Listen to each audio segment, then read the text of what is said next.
Hey, I'm Nekia Nichelle, and this is the Just in Life podcast where entertainment, lifestyle, and inspiration come together. So be a part of the in crowd and join me along with the guests each week in this journey to entertain, enjoy, enlighten, and enhance ourselves just in life. Well, I want to say welcome back in crowd to another great episode. I'm a little sad, that it has taken me damn near half the month to do something in relation to Black History Month. But I know with your schedule, my guest schedule, it got a little tight, but we're getting it in. So today's episode, we're going to talk about, it's going to be a little bit enlightening, I feel like, because we're going to discuss Black History Month surrounding Black media. And my guest today is a really good friend. I've been having all my friends and all the things on the podcast, but a lot of my friends are in the industry and they're doing the damn thing. My guest today, and give a warm welcome in crowd because we got to rally him up, is Dave Leonard. Hey, what's up, man? Hey, Thanks for having me. It's been a while since I've seen you. I thoroughly hold a candle in my heart for Dave because he's a really good friend of mine. But I want to go into who he really is, y'all. We gonna reveal all the secrets.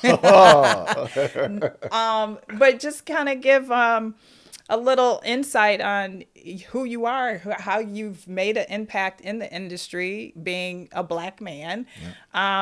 First things first is, you've been in this media industry for over 2 decades. Yeah. You're getting long old, time, Dave. Long time. You see the grays in the beard. No, I'm playing. So give the listeners a little bit about your history. I see you went to Columbia. You're a Columbia alumni. Yep, Columbia College, Chicago. Shout out to all my alumni and folks from Columbia. Yeah, my name is David Leonard. For those that don't know, I am originally from Harvey, Illinois, south suburbs of Chicago. And I've worked in the entertainment industry a long time, both in film and television and on the music business side of things. I currently am an actor in front of the camera, but I also work behind the scenes as a location scout and location manager on various television, film, commercial. Wait. projects. Now stop with the humble various television. Cut it out. Let's give you your props, bro. Location scout on Empire. Let's start there. The Shy, Shameless, Betrayal, Electric Dreams. These are some amazing shows that you have, been a part of. And it's so funny because yesterday I was talking to my boyfriend and we were watching, we just got a gimbal, which we, who knows why we need it, but we got one. And on this YouTube video, they were showcasing how this person was going out and scouting locations. And I'm like, this is exactly what Dave does. Yeah. And he's like, oh my God, it hit him the importance of the location scout is literally setting the scene. Yeah, that they absolutely. get the script and then you have to go. Because if those that don't know what location scouting is, it's a thing. Okay. Dave has to go out. He gets the script. I'm just going to break it down for those because you're trying to be humble over there. You get the script and you read it over and you have to determine or decide, okay, this will probably be a good location for this shoot. This will be possibly a good location for that shoot. And you got to go talk to the location, all the things, right? Absolutely. Yeah. It's a process. The location manager who basically handles all of the logistical planning of the shoots, involving all the locations we're going to be filming at, basically sits down with the production designer who is over the overall aesthetic and look and concept of how the show should feel, and then the director. And they kind of get an idea once they have the script, of how these different locations should feel and how they should look. And so they have these things called concept meetings where they talk with the producers and the writers and everybody, and they say, okay, so how should this type of house, feel? Should this be an older wood framed house? Should this be a brick house? Should this be in a urban neighborhood, or should it be more rural, have a rural feel to it? So they go over all these ideas and concepts and aesthetics and ideas for the show and how the episodes should look, and then the manager basically communicates that to the scout and says, okay, here's what it should look like. So then we have to have an idea of where we want to go to find these certain locations. Yeah, and then before that, and this is how we initially met and became friends, is when you were working for Geffen Records, and you were at that time, doing all of the traveling and promoting with artists. Yes. So you've worked with artists like the Pussycat Dolls, Gwen Stefani, Carrie Hilson. Yep. That's how I got my Carrie Hilson interview. Yeah. And unfortunately, Geffen Records shuttered, but then you moved on into the film side. So you've had both world. Okay, we can do this now. Best of both worlds. Yeah. There we go. Yeah. In film and film and TV, as well as music. And throughout your 2 decades, this is what, one of the topics that I really wanted to delve into is representation in Black media. And you've seen it. You've seen it be at its best. You've seen it be at its worst. Where do you think that we're at now with representation? It's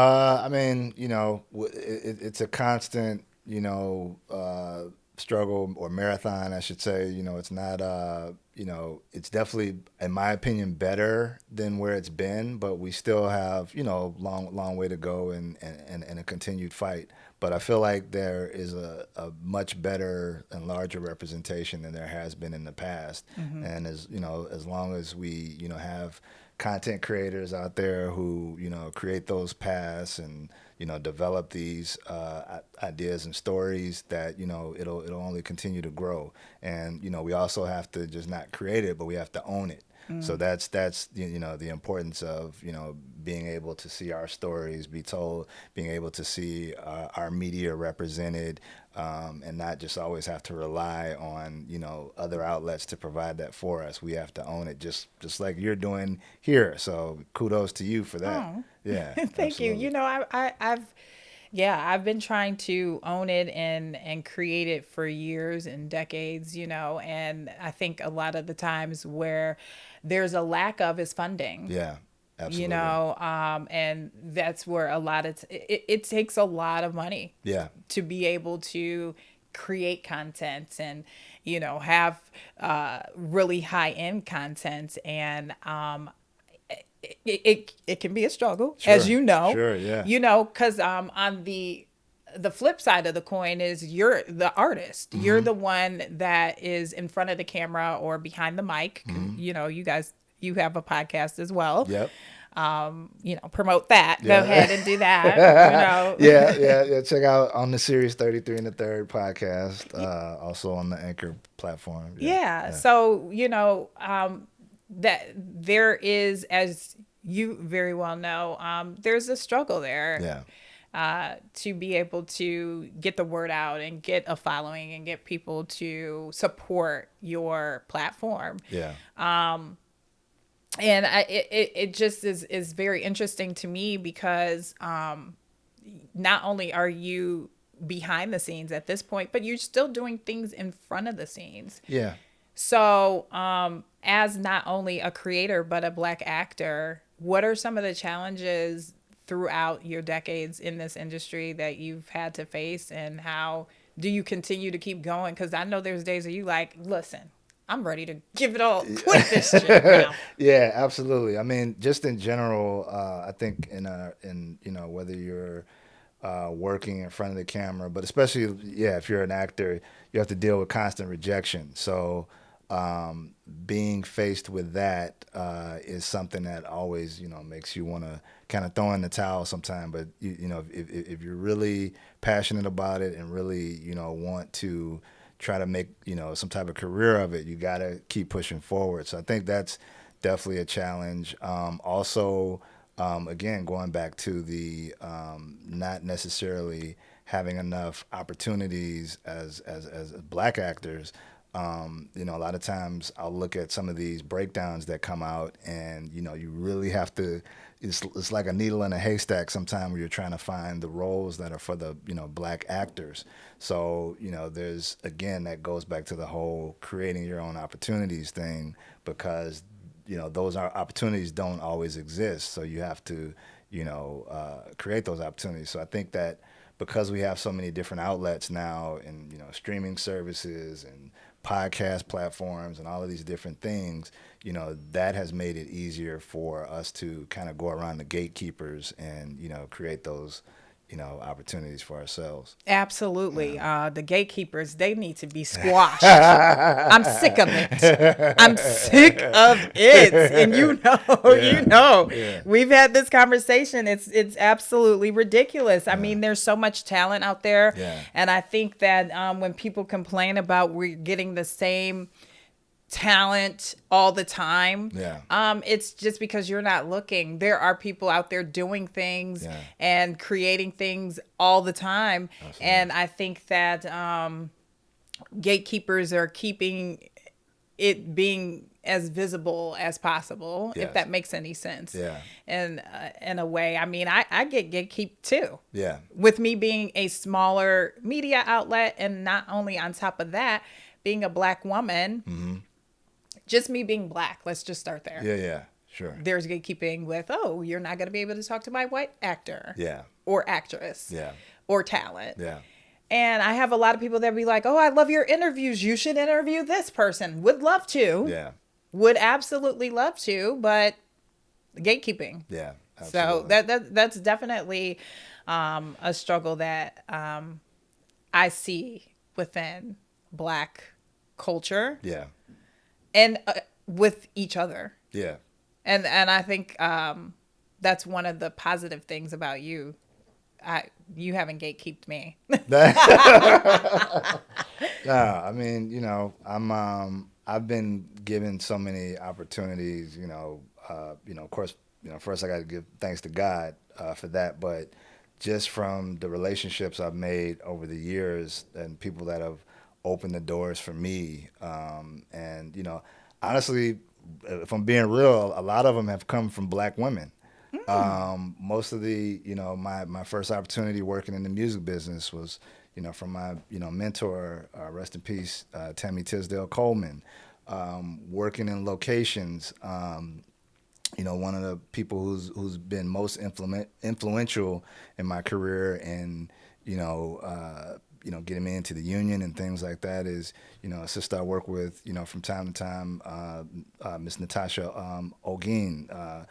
So it's different people like that who have, opened doors and, created, opportunities for me. So I want to pay it forward to, those folks who I see that are out there grinding and, making it happen. And, hopefully, they can, benefit from whatever knowledge or, context or whatever I can connect them with. So,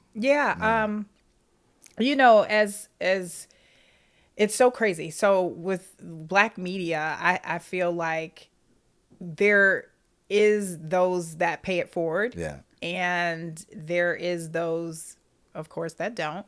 But black media has had such an impact on our society as a whole. Let's just talk about, like, for example, when Biden was running for presidency, and Cardi B was advocating for him. So it's permeated into not only music, films, television, but also it has shaped culture. It has permeated into politics and social movements, and even sports. Yeah. Yeah. I hate to even mention, I was a little hesitant right there. You could tell. Yeah. I'm like, ugh, but it's true. So, what's your thoughts on that? What do you, how do you feel? Like, do you think that, because some people are on the fence. They feel like, okay, you're using Black voices and Black faces to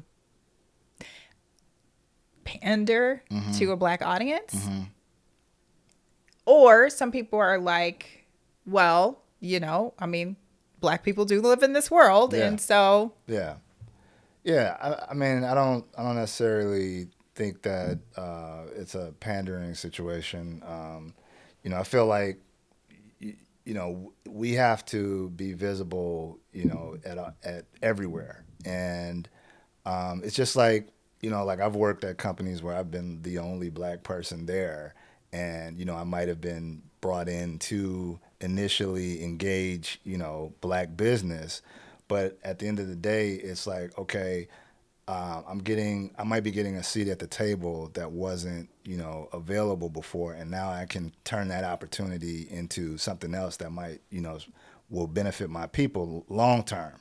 So it's, it's kind of that thing where, maybe sometimes they are doing that to try to engage so that they can, utilize, whatever talents or whatever that we need. And, hopefully they're not just going to kick us to the curb after that. But at the end of the day, I think the bigger picture is, okay, once you get in that seat, how can you make this benefit our people, long term, and, make a door and more opportunities to grow out of that.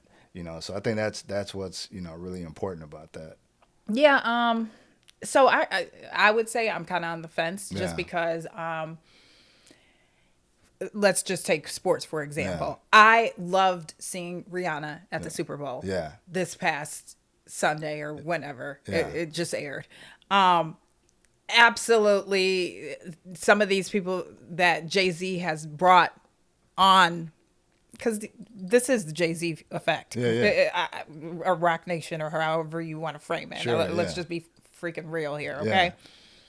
I absolutely think I didn't want to see another country song. I don't watch football. I'm not into sports because of, I feel that they consider that an American sport. And then sometimes I feel like there's no America represented wholly and fully.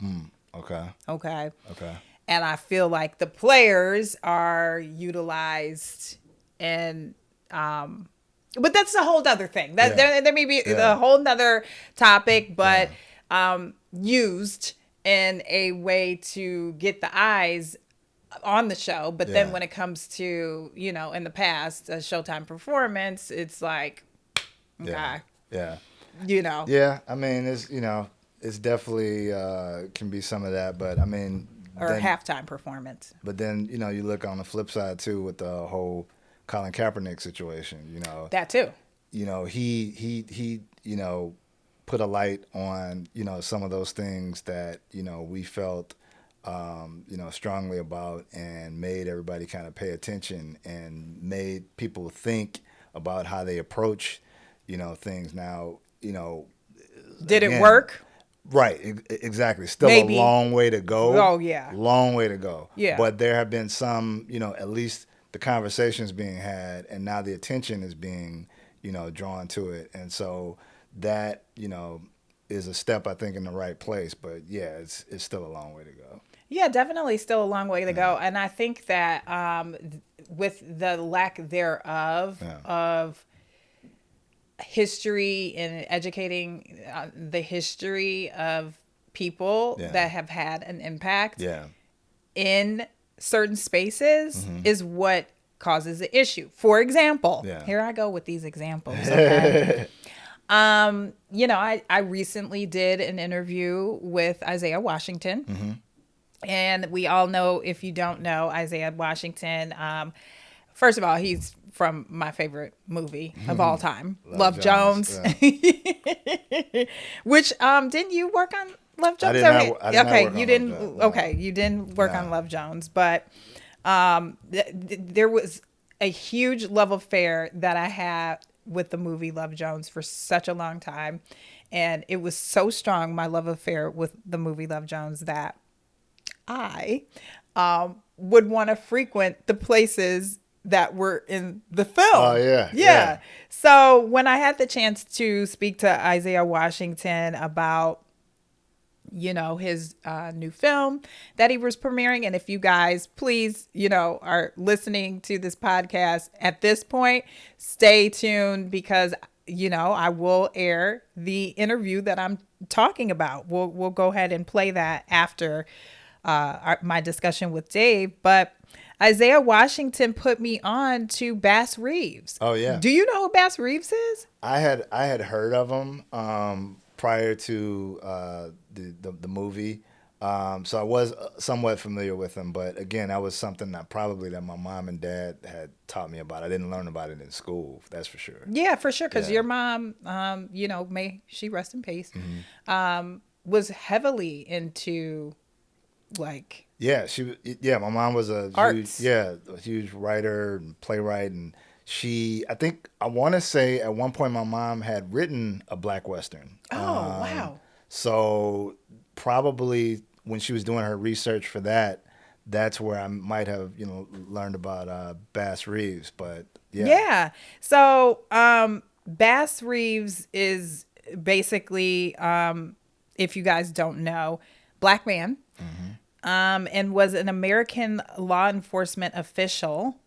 I think he was the first Black deputy in U.S. Marshal west of the Mississippi River. Mm-hmm. He worked mostly in Arkansas and the Oklahoma territory, but he had a very long career and record of more than 3,000 arrests. Mm-hmm. This is a Black man. Mm. During 1838. Okay? But you know what I mean? Yeah. Like, here's some information, like, you never know. And then it was so interesting because with that interview with Isiah Washington, he also spoke about and the name is escaping me, but I will figure it out. The first Black man. Oh, was it Bill Foster or William Foster? Yes, okay. Bill Foster. Yeah, thank you, Dave. Yes. Bill Foster, first Black man here in Chicago that opened a production company, if I'm not mistaken. Yeah. I'm right now, typing it in on my phone because I want to make sure I'm giving you guys the correct information. But this is some of the impact. William Foster. So 1884 is when he was born, and passed away in 1940. But he was a pioneering African-American film producer who...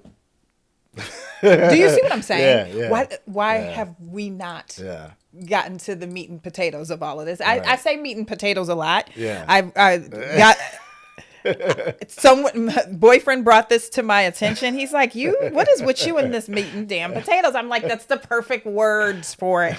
But William Foster, he was an African-American film producer who was an influential figure in the Black film industry in the early 20th century. That's crazy. Isn't that crazy? Yeah. He was the first African-American to found a film production company, establishing the Foster Photoplay Company in Chicago in 1910.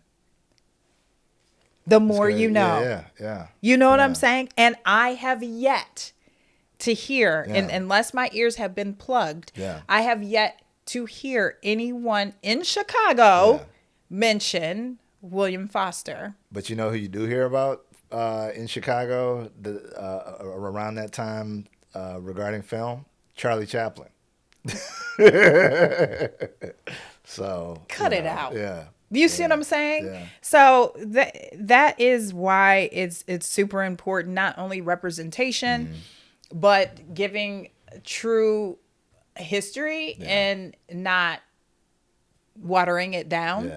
Yeah. Because there were some really influential people doing some amazing things that were Black. Absolutely. In film, Yeah. in music, in television. Don't know if TV was around in 1910. I don't know. Maybe. I would say yes. Yeah. Maybe black and white, but not. Who is? And I'm not putting it on the spot. I'm literally just asking this out loud. Who was like one of the first Black journalists that?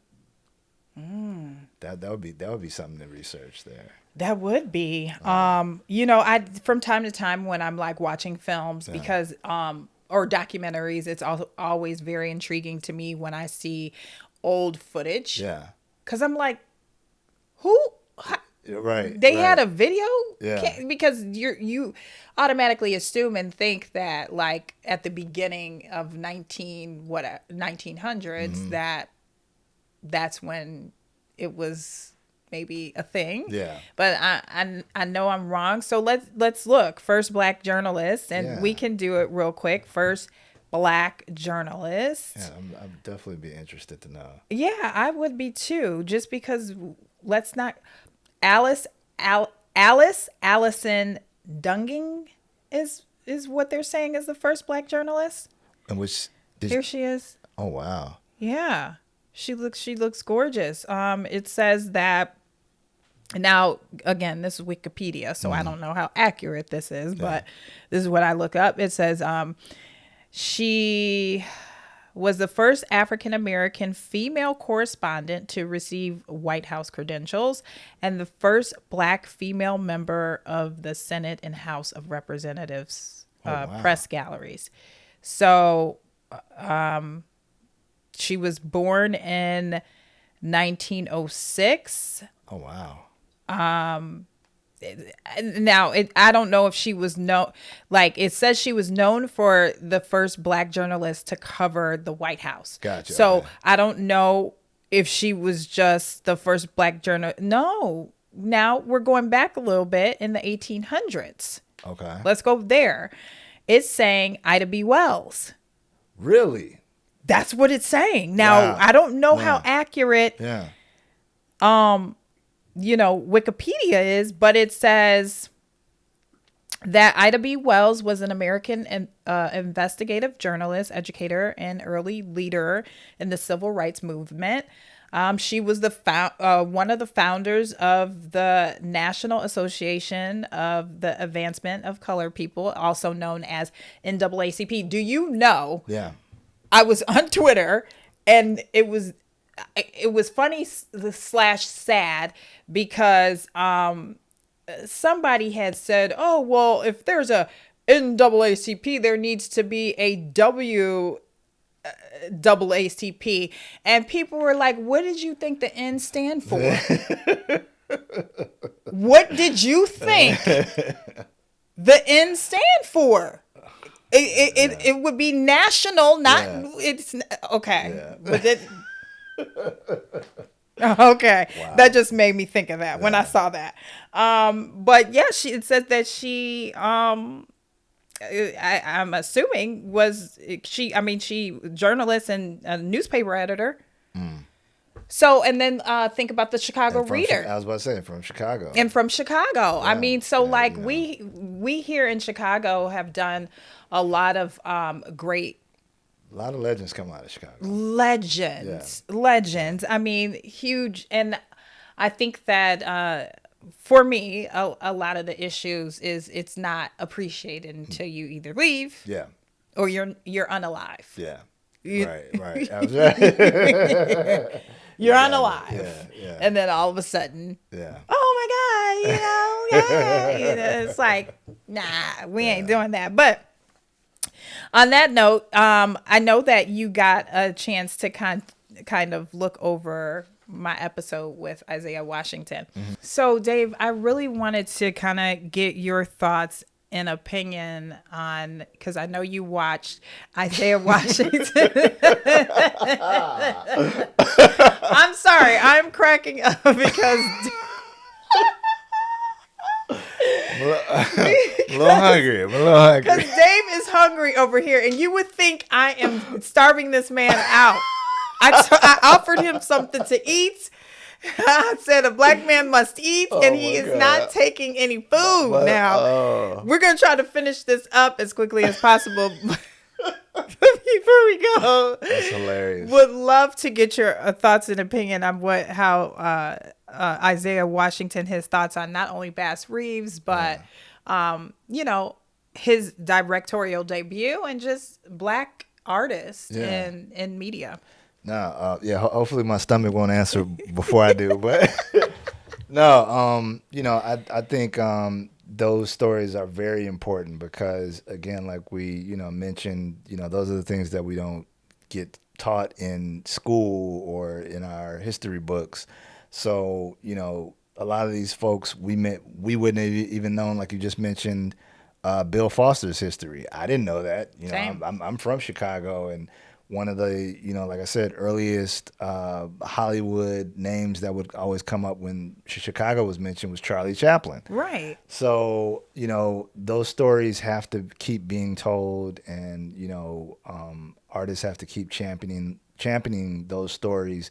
And there's really no excuse for those stories not to get out anymore. I mean, we have so many different outlets and streams, and, you can't let money or anything deter your vision, from getting out there. Like I said, there's no need to ask for permission. Don't wait, create, whatever the saying is, I love that one. Yeah. Don't wait, create. Yeah. If you have an idea, we mentioned, the podcast that I do with some friends earlier, that came out of the pandemic. A lot of us were stuck in our houses during the pandemic. Sure was. And for that, 6 or 7 months that I was not working and stuck in the house, so many creative ideas came out of that. I started an LLC. I wrote a short film. I started creating a T-shirt business online.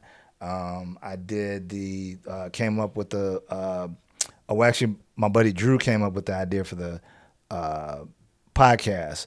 But then I started figuring out how to implement that, and then we came together and collectively came up with the title and how we were going to record and all that.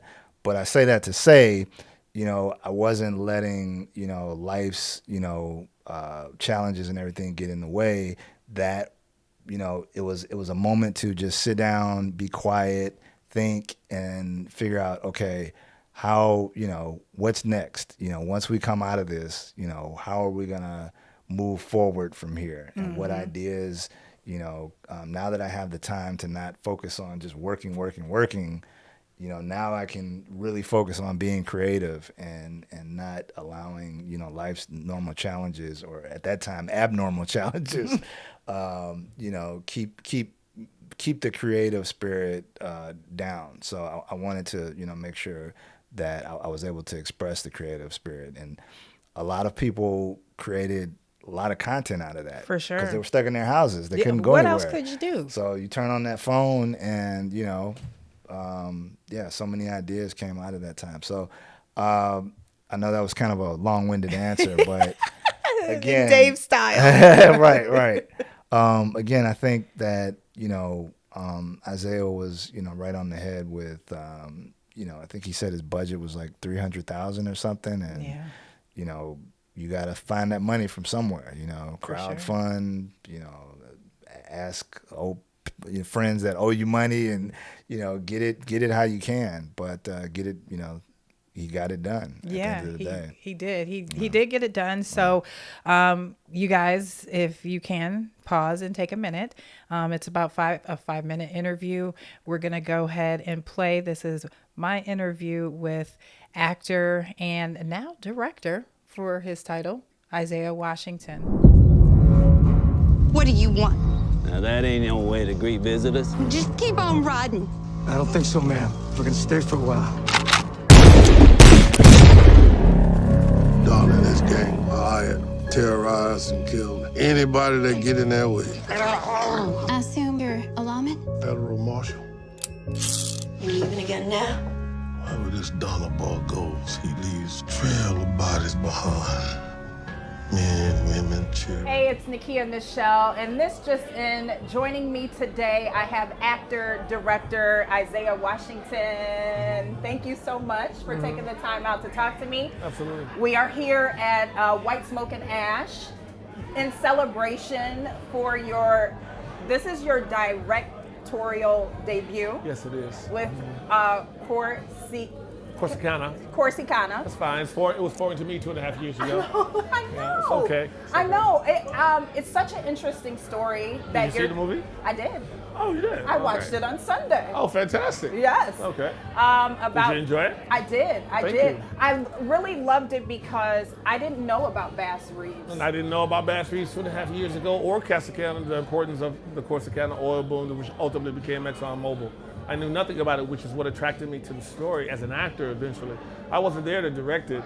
I was a director by default because the original director that had been on the project for 4 months quit or was fired. I don't really know the story. But he was no longer interested 2 days before we were shooting. We had a thunderstorm which bought us another extra day, but now we were running to what we call insurance days. So the investor, Eben McNutt, who's also in the movie, was losing money. And I don't want to be a part of anything where people are losing money. I know what it is to lose money, right? So the last thing I wanted to do was have 40 people go home during the COVID shutdown without jobs.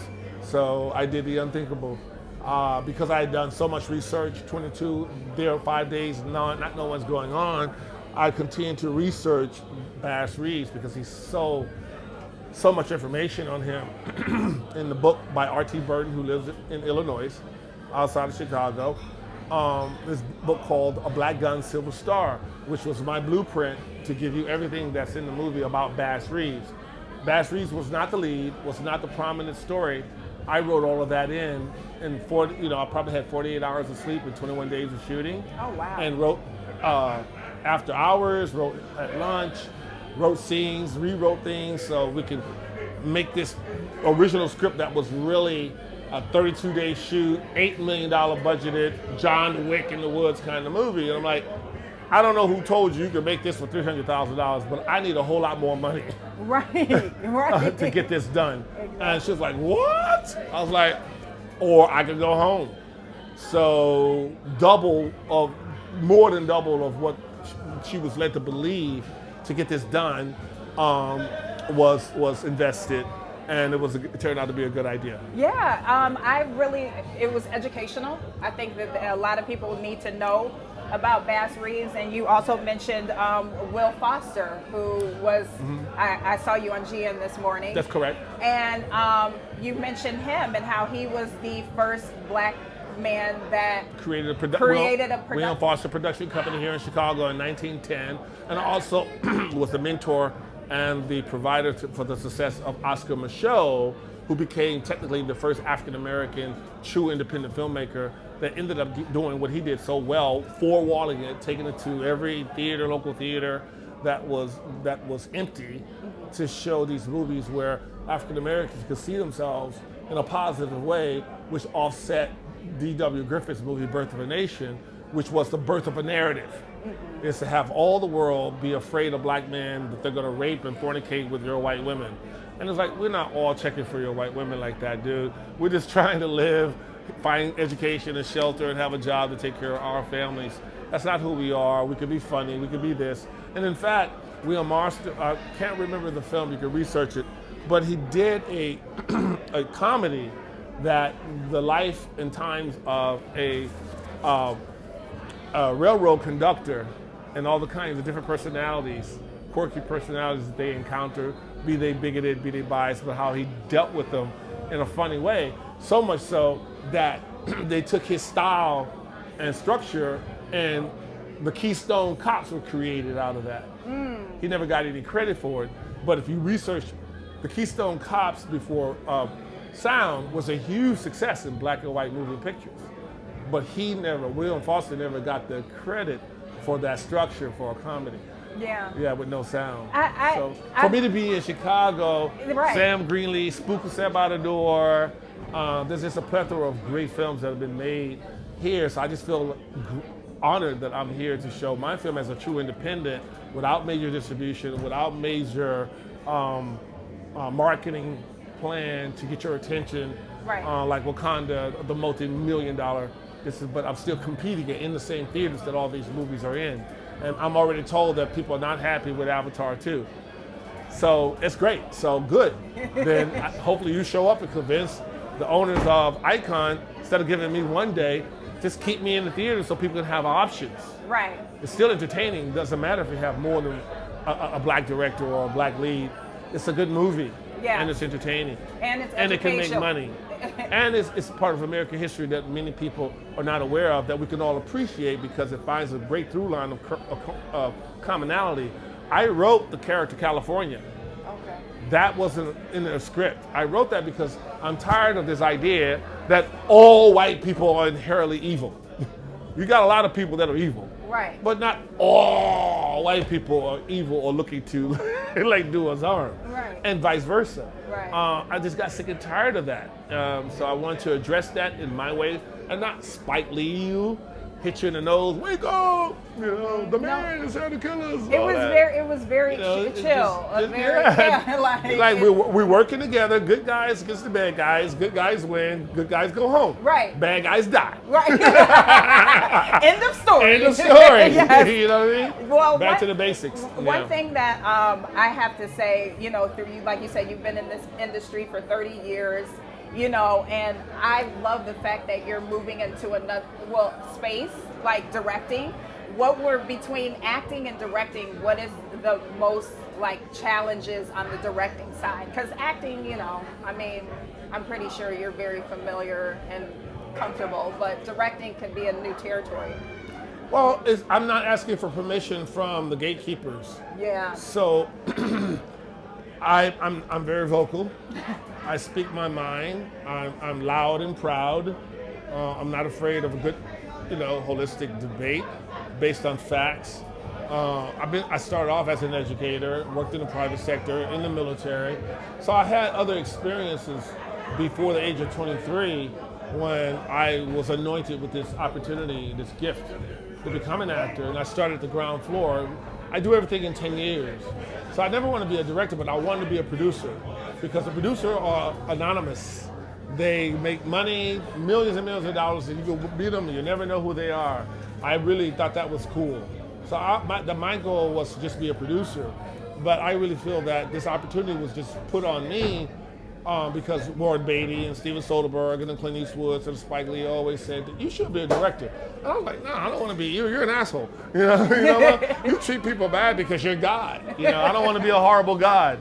But now that I know that, yes, you have to be passionate, you have to be a taskmaster. People are not going to like you because they're going to challenge authority naturally. But if you have a vision that other people don't really understand, they're just there for a check, then yeah, you're going to get pushback. But ultimately, we all win in the end because the leader has to be a leader. And we just have a generation now that there's very little respect for elders, very little respect for true leaders. Everything has to be debated. Everything has to be challenged. And I just realized that. Excuse me 1 second. Disappear. Oh, wow. Oh, wow. Was it over? Did she just wrap us? I guess so. But ultimately, my goal was to change the narrative of how you perceive directors and occupy a space that many people are not comfortable with. If you notice, George Tillman, Spike Lee, and Fuqua, most of our African American directors are treated horribly in the press.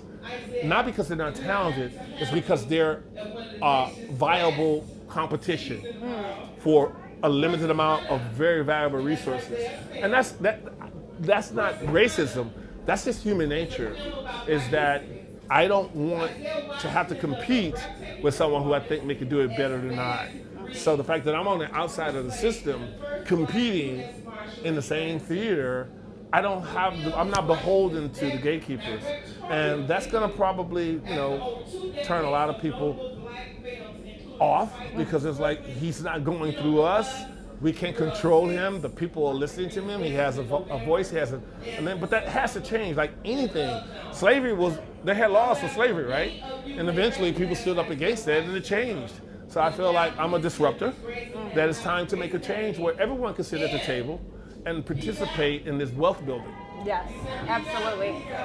It seems that we're getting wrapped, but I do want to say that my favorite movie that you were in. Don't say Love Jones. I have to. I have to. Well, how about that? I have Look to. at that. I almost got fired off of that because I refused to cut my locks. Nuh-uh. Oh no, I had the producer come in my trailer with clippers that said, I've never seen a professor at Northwestern University that look like you, and I'm coming here to cut your locks. And I said, did you pack a lunch?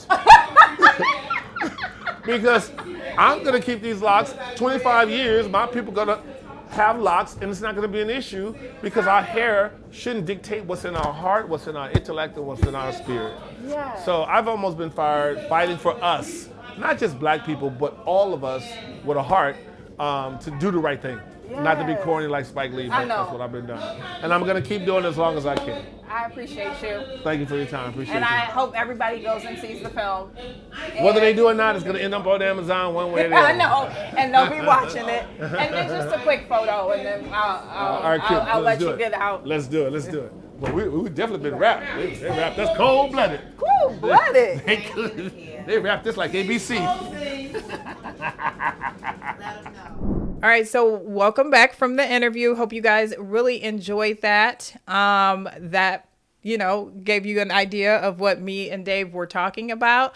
But after the interview, I think that, between the interview and my interview with you, Dave, I think that we have said enough for the listeners, and really took the time out to, celebrate media during Black History Month. That is really the point of this episode. So I want to thank you, Dave, for being my guest today. Thank you for having me. I really appreciate it. Of course, anytime. Please, I hope this is not the last time that you're here. I hope you come back. Yes, absolutely. And I wanted to say thank you to all you lovely listeners for tuning in. Now, remember, okay, Black History Month is a time to celebrate the contributions of Black people to society and to reflect on the ways in which Black media has and continues to shape our culture, okay? Don't just celebrate, though, Black media during Black History Month. Celebrate it every day. Absolutely. And one way you could celebrate is by supporting Black creators in any way, in shape or form that you can. Absolutely. So if you haven't already, please take the time to join the Just in Life community, aka the In Crowd, on social media. This is where we discuss each and every episode. We put up clips, and we do all the things. Okay. So again, thank you, Dave. Thank you. And thank you, guys. We will catch you in the next episode. Bye.